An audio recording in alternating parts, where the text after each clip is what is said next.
Hello friends, story education में आपका स्वागत है। और देखिए दोस्तों, आज आपके लिए एक अच्छी खबर है। इंडियन आर्मी में बम्पर भर्ती निकली हुई है, तो इसमें जो युवा हैं उनके लिए काफ़ी अच्छा मौका है। तो इसके जो रजिस्ट्रेशन है वो यहाँ पे शुरू हो गई है इसकी प्रक्रिया, और इसकी प्रक्रिया जो है वो 18 मई 2019 तक यहाँ पे रखी गई है। तो चलिए इसके बारे में जानते हैं हम डिटेल से कि आपको कैसे यहाँ पे आवेदन करना है, कौन कौन कर सकता है इसके लिए। तो चलिए शुरू करते हैं।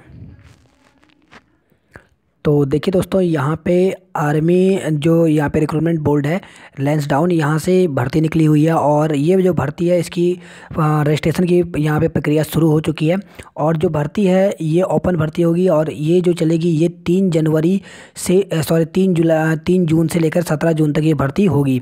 तो चलिए इसके बारे में हम डिटेल्स जानते हैं। सबसे पहले आपको बता दें कि ये जो निकली हुई है रैली, ये जो भर्ती निकली हुई है वो किसकी जगह के लिए, कैंडिडेट के लिए है।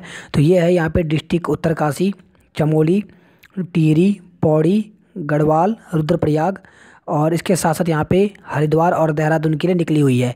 ये जो भर्ती होगी आपकी ये 3 जून से 17 जून 2019 तक चलेगी। इसके लिए आपको क्या करना होगा, इसके लिए आपको ऑनलाइन रजिस्ट्रेशन कराना होगा। इसके लिए हम आपको बताएंगे कैसे करवाना है। तो ऑनलाइन जो रजिस्ट्रेशन है ये 4 अप्रैल से शुरू हो गया है, और 18 मई तक आप रजिस्ट्रेशन करवा सकते हैं। इसके साथ ही जो आपका जो एडमिट कार्ड है वो भर्ती होने के कुछ दिन पहले आपको ईमेल पर आ जाएगा। और आपको बता दें कि 19 मई तक आप जो है इसको करा लें, और इसके बाद जो है वो 19 मई के बाद आपका कभी भी जो है वो एडमिट कार्ड यहाँ पे आपके ईमेल पर आ जाएगा। अब चलिए आपको बताते हैं कि इसके लिए क्वालिफ़िकेशन क्या क्या है। तो देखिए दोस्तों, यहाँ पे भर्ती के लिए जो है ये 10th और 12th जिसने भी किया है वो सभी के सभी यहाँ पर भर्ती के लिए जो रजिस्ट्रेशन है वो कर सकते हैं। तो सबसे पहले हम बात करेंगे यहाँ पे जीडी की, यानी सोल्जर जनरल ड्यूटी की। तो इसमें जो एज आपकी चाहिए वो होनी चाहिए 17.5 से लेकर के 21 साल तक। और आपको बता दें कि यानी जो 1 अक्टूबर 1998 से लेकर अगर आपके पास 1 अप्रैल 2002 तक इसके बीच की जिसके भी डेट ऑफ बर्थ है तो वो इसको यहाँ पे अप्लाई कर सकता है। अब देखिए इसमें क्या मांगा गया है। तो इसमें जो हाइट है 163 होनी चाहिए मिनिमम, और वेट आपका 48 केजी होना चाहिए। चेस्ट जो है वो आपका 77 होना चाहिए, और 5 सेंटीमीटर फुला करके होना चाहिए। एजुकेशन की बात करें तो आपका बस 10th होना चाहिए 45% के साथ, और सभी विषय में लगभग 33% तो होने ही चाहिए। तो आप इस फॉर्म को भर सकते हैं। अब बात करें हम सोल्जर यहाँ पे आईडीजी की, जनरल ड्यूटी की। तो इसमें भी 17.5 से 21 साल चाहिए। सेम प्रोसेस है। इसमें हाइट जो है वो और कम चाहिए 157 केवल, और जो वेट है 48 केजी, और चेस्ट जो चाहिए आपको 77 और 5 सेंटीमीटर फुला करके। जो एजुकेशन है सेम रखी गई है, यानी 10th पास होने चाहिए आपके 45%, और प्रत्येक सब्जेक्ट में 33% तो होनी चाहिए। इसके बाद हम बात करें सोल्जर टेक्नीशियन की, टेक्निकल की। तो सोल्जर जो टेक्निकल है इसके लिए जो एज है ज़्यादा रखी गई है, 17.5 से 23 साल तक है। यानी 1 अक्टूबर 1996 से लेकर के 1 अप्रैल 2002 तक अगर आपका जन्म हुआ है तो आप फॉर्म को भर सकते हैं। हाइट जो है 163 सेंटीमीटर है। वेट यहाँ पे 48 केजी है। 77 सेंटीमीटर आपकी चेस्ट होनी चाहिए, 5 सेंटीमीटर फुला करके। इसमें क्या होना चाहिए, तो इसके लिए आपके 10+2 यानी 12वीं होनी चाहिए, और साथ में आपका यानी साइंस साइड्स होनी चाहिए, फिजिक्स, केमिस्ट्री और मैथ होना चाहिए। और मिनिमम जो है 50% मार्क्स होने चाहिए, और सभी सब्जेक्ट में 40% मार्क्स होना चाहिए, तभी आप इसको भर सकते हैं।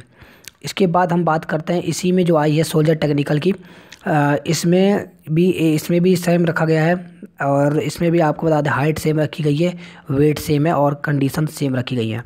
इसके बाद जो नेक्स्ट है यहाँ पर जो वैकेंसी निकली हुई है वो है सोल्जर नर्सिंग असिस्टेंट। और सोल्जर जो असिस्टेंट है इसमें वेटनरी की भी और असिस्टेंट दोनों की निकली हुई हैं। तो इसके लिए जो है आपका एज जो है 17.5 से 23 साल होना चाहिए, यानी 1 अक्टूबर 1996 से लेकर के, और यहाँ पर 1 अप्रैल 2002 के अगर आपका बीच अगर आपकी ने यहाँ पे डेट ऑफ बर्थ है तो आप इसके लिए भर सकते हैं। हाइट 163 सेंटीमीटर चाहिए, और यहाँ पे वेट चाहिए 48 केजी, 77 सेंटीमीटर आपकी चेस्ट होनी चाहिए, फुला करके 5 सेंटीमीटर और होना चाहिए। इसके लिए क्या चाहिए तो इसके लिए 12th आपका होना चाहिए साइंस सब्जेक्ट से, फिजिक्स हो, केमिस्ट्री हो, बायोलॉजी। देखिए बायोलॉजी वालों के लिए है ये। और इसके साथ आपका इंग्लिश होनी चाहिए, इंग्लिश में 50% मार्क्स होनी चाहिए। सॉरी, इन टोटल में 50% मार्क्स होने चाहिए, और साथ ही यहाँ पे 40% जो है वो 40% जो मार्क्स हैं आपके प्रत्येक सब्जेक्ट में होने चाहिए। इसके बाद बात करें हम सोल्जर क्लर्क की, स्टोर कीपर की और टेक्निकल की। तो यहाँ पे बात करें इनके लिए जो एज रखी गई है 17.5 से 23 साल तक। 1 अक्टूबर 1996 से 2002 तक के बीच अगर आपका डेट ऑफ बर्थ है तो आप इसके लिए भर सकते हैं। हाइट थोड़ा कम मांगी गई है, 162 सेंटीमीटर है। 48 केजी आपका वेट होना चाहिए। 77 सेंटीमीटर आपका चेस्ट होना चाहिए, 5 सेंटीमीटर फुला करके। इसमें देखिए क्या रखा गया, इसमें आपका 12th होना चाहिए, इंटरमीडिएट, और किसी से भी हो, आर्ट साइंस से भी किया, अगर आपने कॉमर्स साइंस जो भी हो तो आप यहाँ पे कर सकते हैं। तो देख सकते हैं आप यहाँ पे, तो इसके लिए आपको भर सकते हैं। इसके बाद बात करें हम सोल्जर ट्रेडमैन की, तो ट्रेडमैन के लिए भी 17.5 से 23 साल तक रखी गई है। 1 अक्टूबर 1996 से लेकर के 1 अप्रैल 2002 के बीच अगर आपका डेट ऑफ बर्थ है तो आप इसके लिए भर सकते हैं। 163 सेंटीमीटर हाइट मांगी गई है, 48 केजी वेट, और यहाँ पे अगर हम बात करें 77 सेंटीमीटर आपका चेस्ट होना चाहिए, 5 सेंटीमीटर फुला करके। इसमें क्या होना चाहिए, क्लास 12th होनी चाहिए, बस सिंपल पास, और कुछ नहीं होना चाहिए। और 33% जो होना चाहिए वो आपका इस सब्जेक्ट में होना चाहिए, तो आप इसको भर सकते हैं। अब इसके बाद है सोल्जर ट्रेडमैन के लिए ऑल आर्ट्स में। इसमें भी 17.5 से 23 साल तक मांगी है।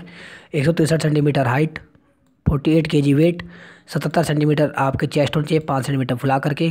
क्लास 8 होना चाहिए, अगर क्लास 8 तक अगर पास किया आपने तो आप इस फॉर्म को भर सकते हैं। अब देखिए यहाँ पे क्या क्या करना है आपको। यहाँ पे दिया गया है एजुकेशन जो सर्टिफिकेट है वो आपको वहाँ पे लेके जाना पड़ता है। तो चाहे वो किसी का भी हो, अगर आपने यहाँ पे ICTE CBSE COBSE इन सभी या NIOS से भी किया है तो भी आप इसको भर सकते हैं।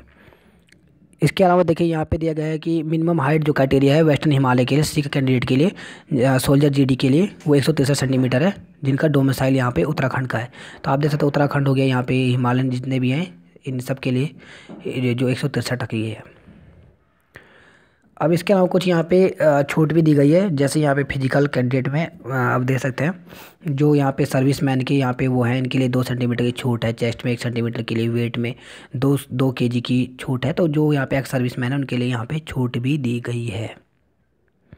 अब देखिए यहाँ पे कंडीशन क्या है, इसमें आपका जो फिजिकल होगा, फिजिकल में देखिए क्या क्या होगा। सबसे पहले आपको दौड़ होगी, रनिंग होगी। तो जो रनिंग होगी इसमें 2 ग्रुप तक लिए जाएंगे।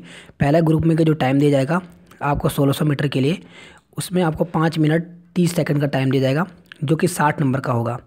अब देखिए इसमें कैसे नंबर डिवाइड हैं।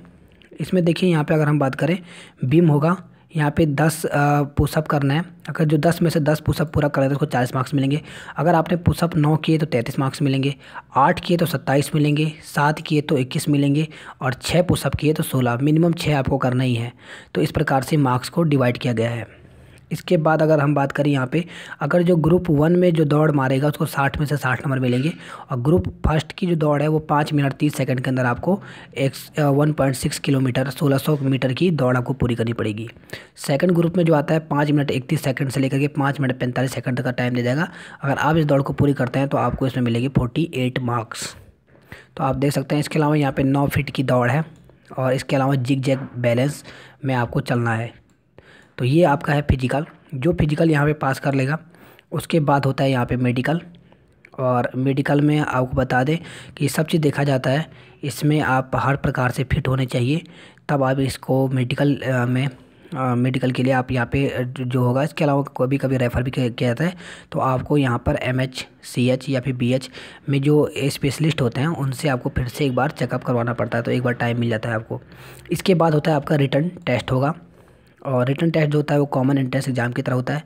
और इसमें जो है इसमें कोई ऑब्जेक्टिव प्रकार के क्वेश्चन आएंगे और वो आपको करने पड़ेंगे। इनके सब के आधार पर क्या बनेगी, आपकी मेरिट बनेगी।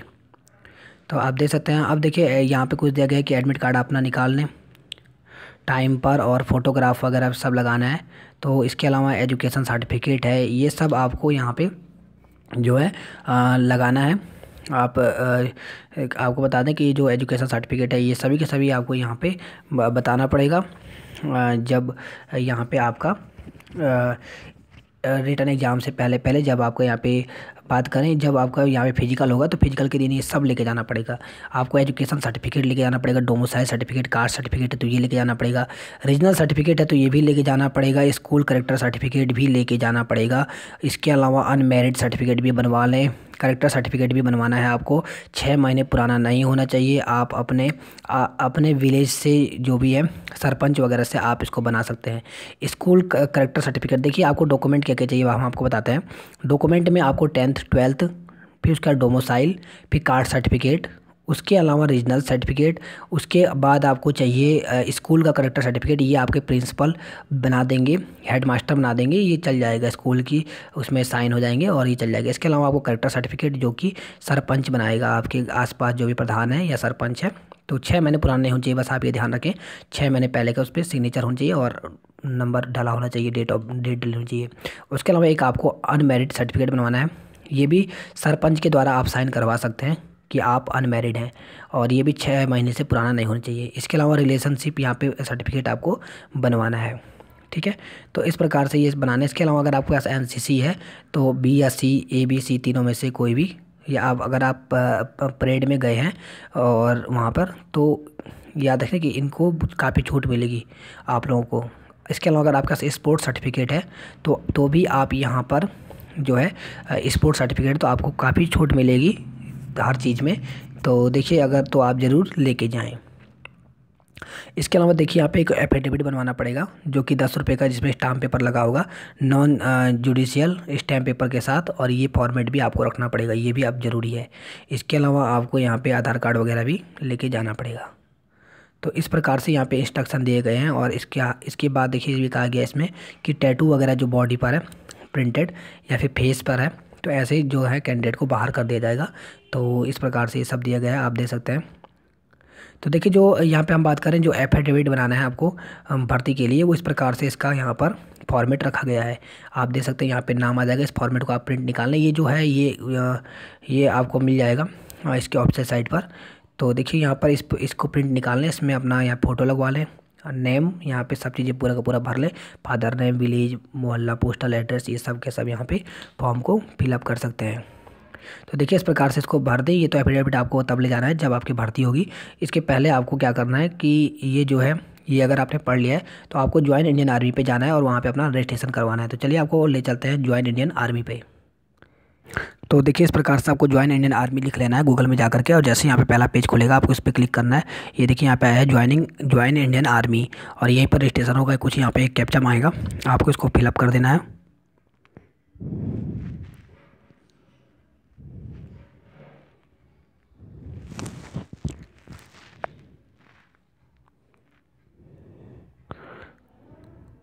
और इसके बाद आप सबमिट कर दें। देखिए इस प्रकार से इसकी ऑफिशियल साइट खुल जाएगी और यहीं पर आपको इसको रजिस्ट्रेशन करना है। तो अगर आप देखें तो यहाँ पर आ गई है डेट और यहाँ पे लिखी जा रही है, ये सब का सब यहाँ पे वो खुल गया है, आप देख सकते हैं। और यहाँ पे जा कर के आप जो है इस वाले पर अप्लाई कर सकते हैं। तो देखिए इस प्रकार से आप हमें बता दें, यही जो ऑप्शन साइड है यहीं पर आपका रजिस्ट्रेशन होगा। और रजिस्ट्रेशन प्रक्रिया जो है ये शुरू हो चुकी है और आप इसे जल्द से जल्द अपना रजिस्ट्रेशन करवा दें। यहाँ पर आपसे पूछा जाएगा 10th-12th का नंबर और मार्क्स पूछे जाएंगे।